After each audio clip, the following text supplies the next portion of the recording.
Assalamualaikum warahmatullahi wabarakatuh. Alhamdulillahirabbil alamin. Alhamdulillahilladzi arsala rasulahu bil huda wa dinil haqq liyudhhirahu 'alad dini kullih wa kafa billahi syahida. Asyhadu an la ilaha illallah wahdahu la syarikalah wa asyhadu anna Muhammadan 'abduhu wa rasuluh. Alhamdulillahirabbil alamin. Marilah kita senantiasa memanjatkan puji syukur kepada Allah Subhanahu wa taala yang telah banyak memberikan rahmat, taufik, hidayah serta kenikmatan-kenikmatan yang tak terhingga banyaknya kepada kita, sehingga hingga hari ini kita masih dapat melanjutkan tugas kita sebagai seorang manusia, yakni beribadah kepada Allah Subhanahu wa taala. Semoga Allah senantiasa membimbing kita kepada jalan yang lurus, jalan yang dirahmati olehnya. Tak lupa salawat serta salam marilah kita sanjungkan kepada Rasulullah Muhammad sallallahu alaihi wasallam, Rasul penutup, Rasul penyempurna, dan juga junjungan kita semuanya. Semoga kita termasuk umatnya hingga yaumil qiyamah dan mendapatkan syafaatnya di yaumil qiyamah nanti. Amin amin ya rabbal alamin. Anak-anakku yang saya sayangi, pada pagi hari ini di Imtak di minggu yang pertama ini, izinkan Pak Guru menyampaikan sebuah hal terkait dengan niat. Anak-anakku yang dirahmati oleh Allah, dalam kitab Arba'in An-Nawawiyah disebutkan pada hadis yang pertama terkait dengan niat, yakni dari Amirul Mukminin Umar bin Khattab radhiyallahu anhu, ia berkata bahwa ia mendengar Rasulullah shallallahu alaihi wasallam bersabda, "Innamal a'malu binniyat wa innama likulli imri'in ma nawa." Faman kanat hijratuhu ilallahi wa rasulihi fahijratuhu ilallahi wa rasulihi. Faman kanat hijratuhu lidunya aw yusibuha aw imra'atin yatazawwajuha fahijratuhu ila ma hajara ilaih. Yang artinya sesungguhnya tiap amalan tergantung pada niatnya. Setiap orang akan mendapatkan apa yang ia niatkan. Siapa yang hijrahnya karena Allah dan Rasulnya, maka hijrahnya untuk Allah dan Rasulnya. Siapa yang hijrahnya karena mencari dunia atau karena wanita yang hendak dinikahinya, maka hijrahnya kepada yang ia tuju. Hadis riwayat Bukhari dan Muslim. Anak-anakku yang dirahmati oleh Allah, bahwa sungguh dalam hadis ini begitu besarnya posisi niat dalam kehidupan kita, bahwa tanpa niat sebuah amalan menjadi tidak bermakna, bahwa seorang muslim memiliki kewajiban untuk beramal saleh, sementara amal saleh unsurnya ada dua, yaitu niatnya hendaklah berniat hanya karena Allah, yang kedua amalan tersebut dengan tata cara yang benar atau sesuai dengan tuntunan Rasulullah Shallallahu Alaihi Wasallam. Tidak mungkin dalam kehidupan sehari-hari kita sebuah amalan tidak didasari oleh niat-niat tertentu. Maka akan sangat mustahil bagi seseorang yang mengatakan bahwa dia melakukan segala sesuatu itu tidak ada niatan sama sekali. Itu tidak benar, sama sekali tidak benar. Maka perlulah kita luruskan bagaimana niat kita dalam melakukan segala sesuatu itu. Adapun jika ada amalan yang tanpa niat, maka tidak disebut amalan, seperti amalan orang yang sedang tertidur atau orang yang mengalami gangguan jiwa atau gila. Oleh karena itu, marilah kita niatkan sesuatu dengan tulus ikhlas hanya mengharapkan ridha Allah Subhanahu wa taala.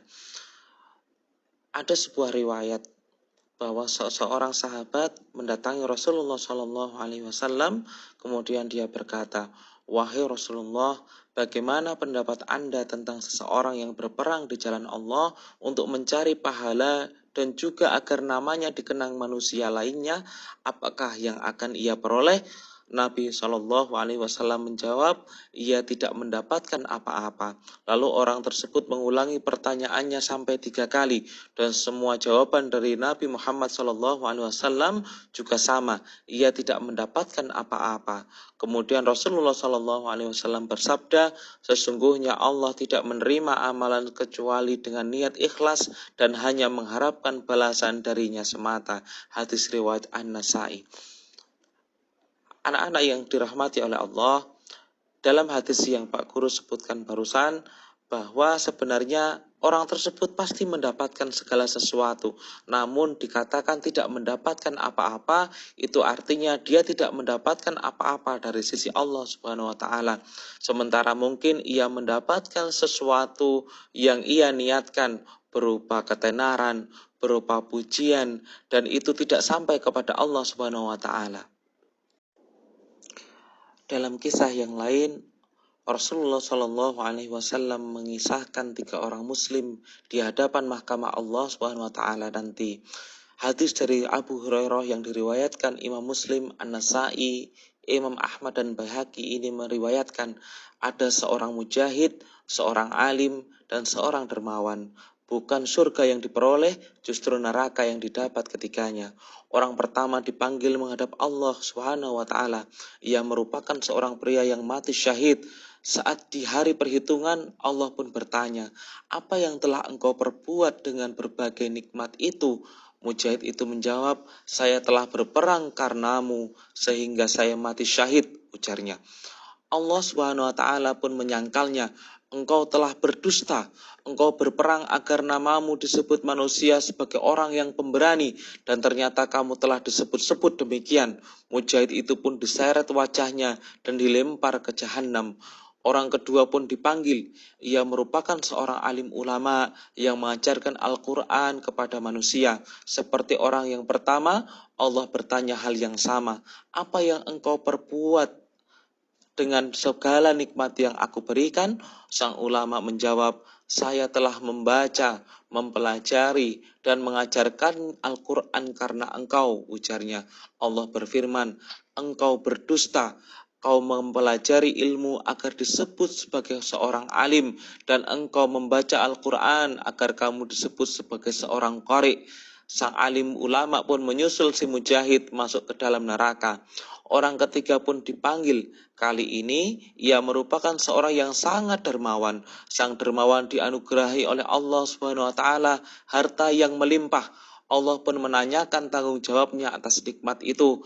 "Apa yang telah engkau perbuat dengan berbagai nikmatku?" Firman-Nya. Sang dermawan menjawab, "Saya tidak pernah meninggalkan sedekah dan infak di jalan yang engkau cintai, melainkan pasti aku melakukannya semata-mata karena engkau," jawabnya. Ia pun tak jauh berbeda dengan 2 orang sebelumnya. Allah berfirman, "Engkau berdusta.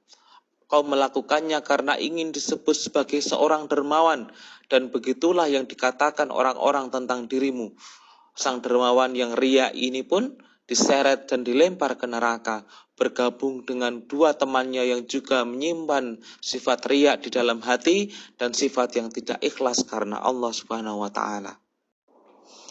Anak-anakku yang disayang oleh Allah Subhanahu wa taala, di sini Pak Guru mengajak kepada diri Pak Guru sendiri dan juga mengajak kepada anak-anakku sekalian. Marilah kita senantiasa berbuat ikhlas, hanya mengharapkan ridha Allah Subhanahu wa taala.